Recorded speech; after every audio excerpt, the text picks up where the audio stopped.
ناظرین، سلطنت عثمانیہ جو کہ اپنے دور میں ایک عظیم سلطنت تھی اور جس کی بنیادیں 600 سال تک قائم رہی، لیکن اس سلطنت کی تقریباً تمام سلطانوں کی مائی تکنیکی اعتبار سے غلام تھی۔ آخر اس سلطنت میں لونڈی اور کنیز کو اتنی اہمیت کیوں دی جاتی تھی کہ ان سے ہونے والی اولاد کو سلطان تک بنا دیا جاتا؟ آج کی اس ویڈیو میں ہم آپ کو ان تمام حقائق سے آگاہ کریں گے۔ ناظرین، سلطنت عثمانیہ کی کچھ شہزادوں اور سلطانوں نے محبت کی شادیاں کی، جبکہ بہت سے تعلقات سیاسی وجوہات کی بنا پر قائم ہوئے۔ عثمانی حکمران سیاسی اتحاد قائم کرنے یا اسے مضبوط کرنے کے لیے خطے کی دیگر رہنماؤں کی بیٹیوں سے بھی شادیاں کرتے تھے۔ سلطان کی ترجیح ہوتی تھی کہ ان کے بچے یعنی شہزادے اور مستقبل کے سلطان ان کی بیویوں کی بجائے ان کی لونڈیوں کی بطن سے پیدا ہو، یعنی اولاد پیدا کرنے کے لیے انہوں نے حرم میں سے ہی کسی ایک عورت کا انتخاب کیا ہوتا تھا۔ اس طرح وہ آزاد خواتین جو ایک مخصوص خاندان یا اشرافیہ سے تعلق رکھتی تھی ایک طرف رہ جاتی۔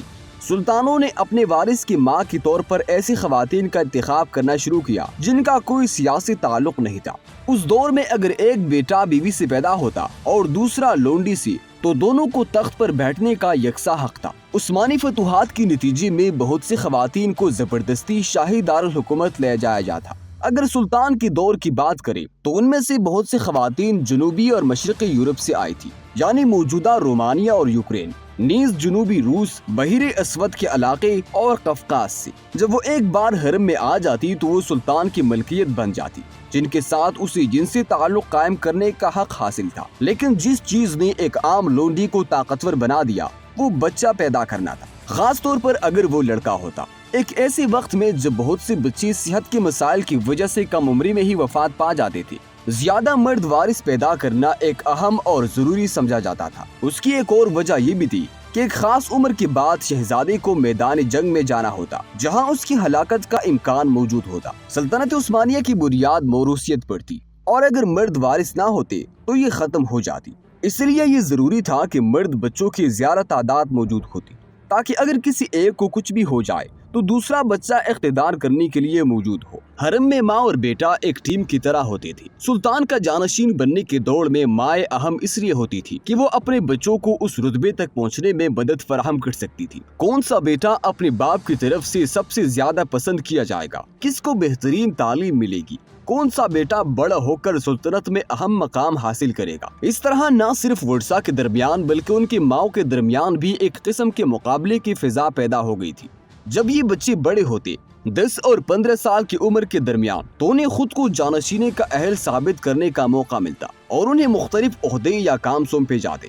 مثال کے طور پر کسی ایک چھوٹے سے شہر پر حکومت، یہ بچے اپنے ماؤں کے ہمراہ جاتے تھے، جبکہ ان کے ساتھ مشیروں کا ایک دستہ بھی موجود ہوتا۔ 11، 12 اور 13 سال کا بچہ جسے کسی شہر کا گورنر مقرر کیا جاتا ہے، ایسی ذمہ داری سنبھالنے کے لیے تیار نہیں ہوگا۔ اس طرح یہ واضح ہے کہ ان چھوٹے شہروں کے انتظام میں مائیں بہت اہم کردار ادا کرتی تھی، لیکن سرکاری طور پر شہزادہ شہر کا گورنر ہوتا تھا، اور تاریخ دان اسے دستاویزات، عدالتی ریکارڈ اور اس دور میں لکھی گئی خطوط سے جانتے ہیں کہ در حقیقت ان کی ماں شہر کا انتظام سنبھالتی تھی۔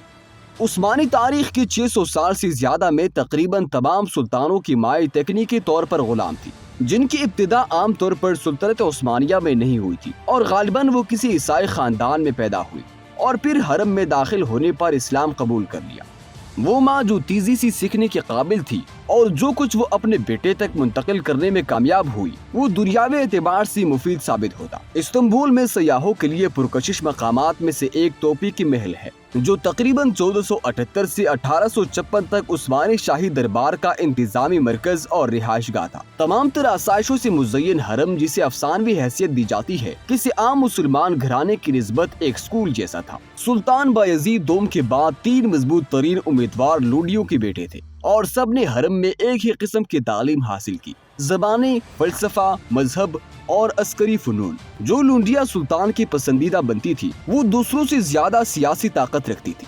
سلطان کے دل میں داخل ہو کر وہ سیاسی اقتدار میں داخل ہو جاتی، اور اس کی ایک مثال یوکرانی نژاد غلام رکسیلینا ہے، جس نے سلطان سلیمان کی محبت جیتی اور تاریخ میں ایک عظیم ملکہ کے طور پر گردانی گئی۔ 16ویں صدی کی وسط سے لے کر تقریباً 17ویں صدی کی وسط تک محل میں ایسی خواتین نمایاں تھی جن کی حرم میں زندگی کی شروعات تو بطور غلام ہوئی، لیکن پھر وہ سیاسی اعتبار سے طاقتور بنی۔ یقیناً یہ خواتین آزاد نہیں تھی ان کے پاس کوئی اور چارہ نہیں تھا اور انہیں سلطان کے لیے جنسی طور پر دستیاب ہونا تھا، لیکن ان کے بچے آزاد پیدا ہو سکتے تھے۔